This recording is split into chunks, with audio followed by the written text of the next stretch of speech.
Table bill చూడు. Hello Sridhar అన్న call చేసావు? ఒక ముఖ్యమైన పని ఉండే అన్న, కొంచెం ధైర్యం చెప్తామని ఫోన్ చేసిన. ఇంటికి వచ్చే మాట్లాడుకుందాం. ఇప్పుడు రాలేనులే అన్న, దిమాగ్ మొత్తం ఖరాబ్ అయిపోయింది. అబ్బో నీకు ఖరాబ్ అయిందంటే అదేదో పెద్ద విషయం అన్న. చెప్పు చెప్పు చెప్పు చెప్పు. ఇక్కడ పిల్లలతో పక్కకు పార్క్ చేయకపోయినా? అరే నిన్నేమంటాను, ఏమన్నా పో ఈరోడు. ఏమైందన్నా? ఏం లేదన్నా, ఇది ఇక ఊరు బయట గ్రామ వెంచర్స్ అని ఇండిపెండెంట్ హౌస్ మస్తు కట్టినన్నా. విన్నా, బ్రహ్మాండమైన ప్రాజెక్ట్ అని. అవునా, జనాలు అనుకుంటారు కానీ ఏం లాభం? అత్తారు చూస్తారు పోతారు, ఒక్కడో ఉండలేడు. ఎందుకంటే డెవలప్ గానికి 10 ఏళ్ళు పడతాట. మరి సిటీలో జనాలకి పెట్రోల్ వాసన పీల్చి పీల్చి ఆ వాసన రాకపోయేసరికి డెవలప్మెంట్ లేదనుకుంటున్నారు. అరే ఇక ఇల్లు ప్రశాంతంగా ఉండేది కొంటలేరన్నా, రేటు పెరిగినాక అమ్మనికే ఉంటున్నారు అందరూ. అదేలే, ఇంట్లో కన్నా ఇంటి మీద బతికేద్దాం అనుకుంటున్నారు. కర్మ, ఏం చేయలేం. అవునా, పాపం మనోడేమో 2 రూపాయల వడ్డీకి అప్పు తెచ్చుకున్నాడు. 10 ఇండ్లు ఉన్నాయి కసంటి. 50 లక్షలకు ఇల్లు అమ్మినా మనకి 50,000 కమిషన్ ఇస్తా అన్నాడు. ఒక్కటి పోలేదన్నా. అయితే దీనికి కస్టమర్లు ఎవరో నాకు తెలుసు, కానీ నువ్వు 2 పనులు చెయ్యి. 1, నెలలో 5 ఇల్లు అమ్ముతానని చెప్పు. అయితే ఇంటికి 10 లక్షలు తగ్గించాలని చెప్పు. 2, ఈ ప్రాజెక్ట్కి నువ్వు చెప్పిన పేరే పెట్టాలని చెప్పు. ఊకో అన్నా, నువ్వు మరి చెప్తావు కానీ ఒక్క ఇంటి మీద 10 లక్షలు ఎట్లా తగ్గిస్తానన్నా? 2 రూపాయలు వడ్డీకి తీసుకొచ్చినట్టు తెలుస్తుంది నా బాధ ఏంటో. నువ్వు అడుగు. ఏమో అన్నా, అయినా నువ్వు గిద్దాను చెప్తానంటే ఏదో ఉండే ఉంటుంది. సర్లే ఒకసారి అని అడిగి చెప్తా. ఉంటానా మరి. పాపం అమాయకుడు ఎలా బతుకుతాడో ఏంటో. ఏంట్రో వ్యూహాలు ఏమన్నా? ఎప్పుడు నా గురించి ఆలోచన? ఏదో బతుకుతాలేరా. ఇదిగో ఉచిత పలహారం తిను. ఉచితం అంటే మెస్సులో మిగిలిపోయింది ఇచ్చారా? వేడి వేడిది మన రవిగడి అకౌంట్ ట్రస్ట్ ఇచ్చి పూచిక అకౌంట్లో పట్టుకొచ్చా. లేకపోతే ఊరికే పోయి పట్టుకుని ఒకటే పోడు సుమా. మంచి పని చేసావు నసనారాయణుడు.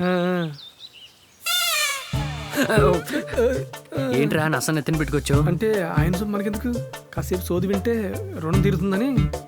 నువ్వు ఇందాక గుసగుసలాడుతున్నప్పుడే నాకు అనుమానం వచ్చిందిరా, ఇదేదో పెద్ద పెత్తలాటకం అని. ఏంటయ్యా నన్ను ఇక్కడ వదిలేసి మీరిద్దరు అక్కడ గుసగుసలు? నేనేం మీ పలహారం తినలే. చచ్చా, మీరు అలా ఎందుకు తింటారండి? మేము పౌష్టికాహారం తిని అరిగించుకుని అది రక్తనాళాల ద్వారా మా మెదడుని బలపరిచిన తర్వాత అప్పుడు సూపో ఐస్ క్రీమో తిన్నట్టు కొద్ది కొద్దిగా లోడి తినేస్తారు. ఈ మాటలతో మార్వాడినే కాదు వాడి దుకాణాన్ని కూడా కొనేయచ్చు. మరి మావాడు ఎందుకు ఇంకా ఖాళీగా ఉన్నాడంటో పెద్దయ్యా? అవసరమా? ఎక్కడా మన వాడికి. ఆపుతారా మీ పెద్దయ్య చిన్నక్క సలహాల కార్యక్రమం? ఇది సంగతి. 3 ఏళ్ల ముందు కలిసినప్పుడు ఉద్యోగం ఇష్టం లేదు, ఏదో వ్యాపారం చేస్తానంటేను 4 రాళ్లు సంపాదించుకునే మార్గాలు 140 చెప్పాను. చిన్న పని చేస్తూ పావలాకి 10 రూపాయలకి అవస్థ పడుతూ చేసిన పనే చేసి చేసి బూజు పట్టిన బుర్రలకి సలాములు కొట్టుకుంటూ సలహాలు తీసుకుంటూ 1000లో ఒకళ్ళ బతికితే తృప్తి ఉంటుంది మామ. కాలం మారింది, టెక్నాలజీ వచ్చేసింది. కష్టపడదాం, ఎంతైనా కష్టపడదాం, కుంభస్థలం కొడదాం. నచ్చావురా, నువ్వు నాకు నచ్చావు అంతే. అయినా నువ్వు అంత కష్టపడవలసిన పని లేదురా. కష్టపడితేనే పైకొస్తారు అనేది ఒక పెద్ద భ్రమ.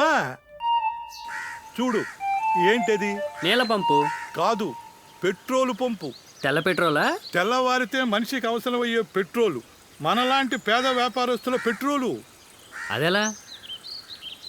మున్సిపాలిటీ వాళ్ళు నీళ్లు లేవు రావు అంటారు, కానీ ఈ పంపులో వస్తాయి. ఇవి ట్యాంకర్లలో బిందుల్లో నింపి ఊరూరికి పంపటం. లీటర్కి 1 రూపాయి, బిందికి 5 రూపాయలు. అంతా అన్యాయంలా ఉంది కదా మామ. అయినా ఈ పైపులో నీళ్ళు ఎలా వస్తాయి? ఈ ఊర్లో జనాలు ఏమైనా అమాయకులా? ఏ అమాయకులకు మాత్రమే దాహం వేస్తుందా? ఇన్ని ప్రశ్నలు అడిగేవాడివి ఇంకా పనేం చేస్తావురా? ముందు ఇది పుచ్చుకో. నీలాంటి చదువుకున్న వాళ్ళు చేసే తెలివైన వ్యాపారం ఇది. ఈ కాయిన్తో ఏం చేయాలి? ముందు నువ్వు నాకు 17,000 కట్టాలి. ఒక్క కాయిన్ 17,000? తెలుసు, నువ్వు అలా అంటావని తెలుసు. ఇదే MLM. ఈ లోపు నువ్వు 3 కొనిపించు, వాళ్ళను ఇంకో 3 కొనిపించమను. నీ కింద చేరే ప్రతి ఒక్కడి వల్ల నీ కమిషన్ వస్తుంది. 2 నెలల్లో లాభాలే లాభాలు. అలానే చేద్దాం గాని ఒక్క కాయిన్ 17,000 ఏంటి? ఇవి ఆన్లైన్లో అమ్మితే ఈ రోజే డబుల్ అమౌంట్ వస్తుంది. అయితే ఓ పంచే, నువ్వు ఈవేళ దీన్ని ఆన్లైన్లో అమ్మేసి నువ్వు 17,000 తీసుకుని నాకు 17,000. ఏడు బాగుపడ్డా. ఆపరా బాబు ఫ్లాష్ బ్యాగ్. రేయ్, మార్గాలు వేరేనే, మీ ఇద్దరు ఆలోచనలు ఒకటే. కొడితే కుంభస్థలాన్ని కొట్టడం. ఒకటేంట్రా? ఒకటేంటి, సిద్ధాంతాలే వేరైతే. నేనేమో పుట్టలు కట్టి చీమలు అంటాను, అతనేమో పుట్టను ఆక్రమించుకునే పాములు అంటాడు. అలాంటో నొదలను అవసరమైతే చలి చీమనేస్తా, చంపుకు తింటా తింటా తింటా తింటా తింటా. నీ తీయని పెదాల కింద పడి నలగాలనుంది. నేను ఎదురు చూస్తూ. పెళ్ళిళ్ళ వెబ్సైట్లు చూసి పాటగాళ్ళకి అంటున్నాట్రా. వీడికి పెళ్ళి నేర్చి పెళ్లి చేయండి.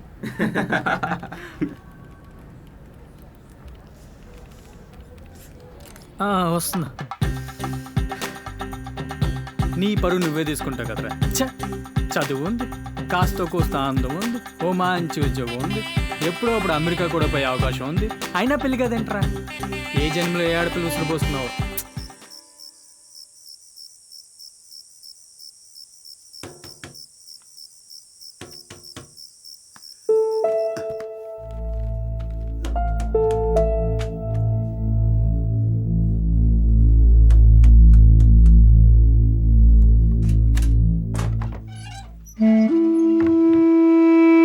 ఏంద్రసి బావునా?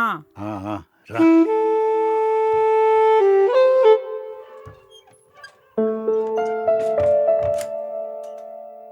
తేం తెచ్చిన పట్. పెట్టు. ఆకలి ఎంత భూపెట్. సరే కూర్చో.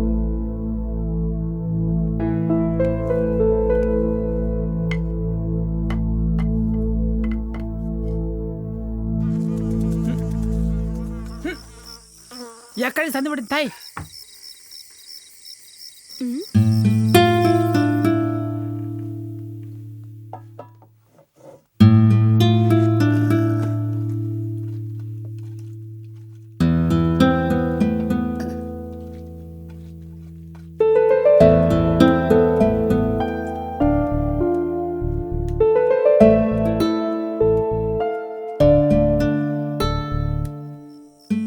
బాగుంది.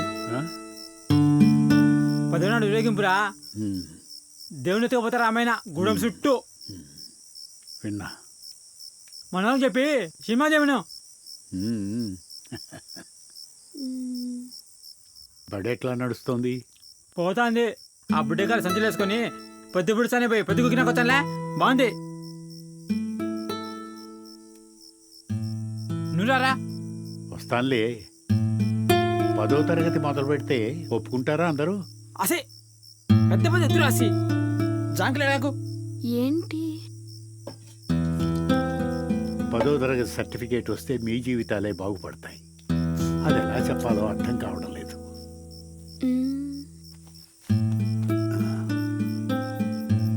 ఇదిగో.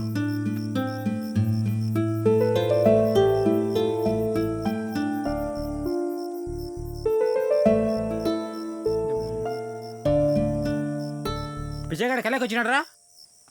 బాగున్నారా? ఆడేమంటే చెప్పు. గూడెంలో గుడిసె గుడిసె కలుగుతుంది. బడి ఖర్చులు తక్కువైనప్పుడు నాకు కబురు పెట్టు, సర్దుతా.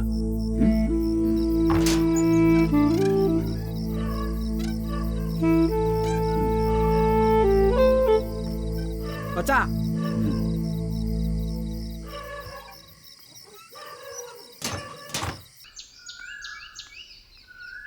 ఓరి నాయనో. ఏంట్రా? పట్టువిడిన విక్రమార్కుడికి వేలు విడిచిన బంధువురా వీడు. చూడు ఎలా కాచు కూర్చున్నాడు. సెలవుల తర్వాత స్కూల్ తెరిచిపోయి భయపడలేదురా. శనివారం వెంటనే చెవట్లు పట్టేస్తున్నాయి. టెన్షన్ కైకిలేతారే. మన కాలేజీలో ఎన్ని ఎగ్జామ్స్ ఎన్ని వైవాలు పాస్ అవ్వలేదు చెప్పు. పద. అరే కనీసం శనివారం అయినా కాస్త ఎక్కువసేపు పడుకోవచ్చు కదరా. చూడు నిద్ర లేక మొహాలే పీక్కుపోయిందో. అసలే సింగిల్ అర్నింగ్ ఫ్యామిలీ మెంబర్ గడివి. పీక్కుపోలేదురా. 2 సాల్తీలు నా సంపాదన సహనాన్ని చప్పరించి తింటున్నాయి. కంపెనీలో కూడా 3 నెలలకు 6 నెలలకు ఏం చేసావు ఎంత చేసావు చూస్తారా. నువ్వు ఇలా వారానికి ఒకసారి అడిగితే ఎలా? ఇప్పుడు కంపెనీలో యజమాని అనంతరం సృష్టించారు కానీ నువ్వు చెప్పరా. ఇప్పుడే అందిన వార్త. ఈశాన్య రాష్ట్రాల్లో భద్రత లేదు. బంగ్లాదేశ్లో అక్రమ్ గారు చొరబడుతున్నారు. అటు పాక్ ఇటు చైనా ఇవి కాదు. అవి టీవీలో చూస్తున్నావు. నువ్వు బ్రతకడానికి ఏం చేస్తావు? ఎప్పటి లోపల చేస్తావు చెప్పు.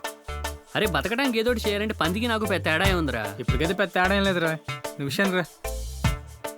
అరే కొత్తగా ఏదైనా ప్రయత్నించినవురా. ఒక్కోడు కోటితో మొదలుపెట్టి 100,000 కోట్ల గురించి మాట్లాడతారు. వాళ్ళకన్నా మనం ఏం తక్కువ? వాళ్ళలో కొంతమంది నానాగడ్డి తిని అరక్క చేస్తున్నారు. కొంతమంది కష్టపడి పని చేస్తున్నారు. మనం కూర్చుని కోతలుగా వస్తాం. పో నువ్వు చెప్పరా. మన ప్లాన్స్ ఎంతవరకు వచ్చినాయి? ప్లాన్స్ మీరు ఏదో 4 బ్రతికించడానికి ఎంత కష్టపడుతున్నాం అనుకుంటున్నారేమో. అంతే కదరా. నీలాంటి ఉద్యోగం అయితే రేపు తెచ్చుకుంటాం కదా. మీరు స్వార్థానికి సోషల్ సర్వీస్ కన్ఫ్యూజ్ అవుతున్నారా. నువ్వు ఏమైనా అనుకోరా. ఏ పేరైనా పెట్టుకో. మేము చేసేంత వరకు నీకు అర్థం అవ్వదు.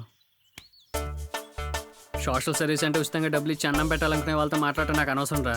ఇన్ని మాటలు పడాల్సిన అవసరం ఉందిరా. చెప్పే. ఒరే నన్ను వదిలేరా బాబు.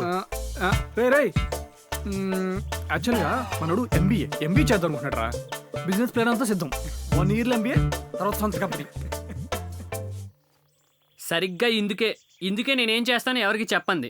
ఎదగాలనుకున్నవాడికి 80 ఆలోచనలు ఉంటాయి. అందులో ఏం చేయగలమో ఏం చేయలేమో తెలుసుకోవడం కొంచెం సమయం పడుతుంది. ఇప్పటికిప్పుడు నా దగ్గర 10 ఆలోచనలు ఉన్నాయి. వాడు అలాగంటే అండి, ఉంటే 10కి పెట్టుబడులన్నీ కోట్లనే, అందులో సగం పెట్టుబడి తప్ప రాబడి ఉండదు. చేతిలో బెల్లం మొక్క, కానీ నోట్లోనే అల్లం మొక్క. మీకు పెట్టుబడి ఎక్కడి నుంచి వస్తారా? మీ వెండి మొలతాలు తాకట్టు పెడతారా? మొలతాళ్ళు నీలాంటి తలకాయ లేని వాళ్ళు తాకట్టు పెట్టేది మేం కాదు. అవసరమైతే శ్రీధర్తో కలిసి రియల్ ఎస్టేట్ చేసుకుంటాం. అవును, మీకోసం డబ్బులు సంచులో పెట్టి తిరుగుతున్నాడంట. ఆ శ్రీధర్ ఒకడు కుడి చేత తింటారా అంటే ఎడం చేయగడుక్కునే రకం. ఏదోలాగా ఈ నెల 1,00,000 సంపాదించి నోరు మోయించాలి. మీ ఇద్దరి మధ్య నేను నలిగిపోతున్నాను కదరా. ఉండరా రేయ్, నువ్వు మరీ ముఖం మీద ఉంటే తుడిచిపోయి రకం అనుకోలేదురా. ఒరేయ్, ఎప్పుడు ఎవరితో ఎలా మాట్లాడాలో తెలుసుకోవాలిరా. ఇప్పుడు సింహం వచ్చిందనుకో బంధించి బోన్లో పెట్టు, అందరూ శబాష్ అంటారు. అదే కుక్క వచ్చిందనుకో మనం అలా చేస్తామా? కంగారు పడకుండా దగ్గరున్న కట్టతో కొట్టి తరిమేస్తాం. అలానే కోత వచ్చిందనుకో దాన్ని కట్టతో కొట్టకూడదు, మీద పడి రెక్కేస్తే దాన్ని కొట్టినా ఏమనుకోదు, కొబ్బరి చిప్పతో అయితే. అదే ఊపులో ఏగే కదా అని చెప్పి చేత్తో కొట్టి చంపేద్దాం అనుకున్నాం అనుకో నీ చెంపే పగులుతుంది. ముందు మన గబ్బు కడుక్కుంటే దాని అంతటా అదే పోతుందని తెలుసుకుని అంతవరకు ఏగని ఇగ్నోర్ చేయాలి. అయితే మనం అనుకున్న జరిగే వరకు ఈ గడు గోల ఇగ్నోర్ చేయాలంటావు. మరి ఇంతసేపు గొంతు చించుకున్నావు కదరా. ఒరేయ్, మన యూట్యూబ్లో స్వామీజీ ఏం చెప్పారా? కోపం నటించండి కానీ కోప్పడద్దు, కోప్పడటం వల్ల మన ఆరోగ్యమే పోతుందని చెప్పినారా లేదా? అవు చెప్పినారు. మరి పద.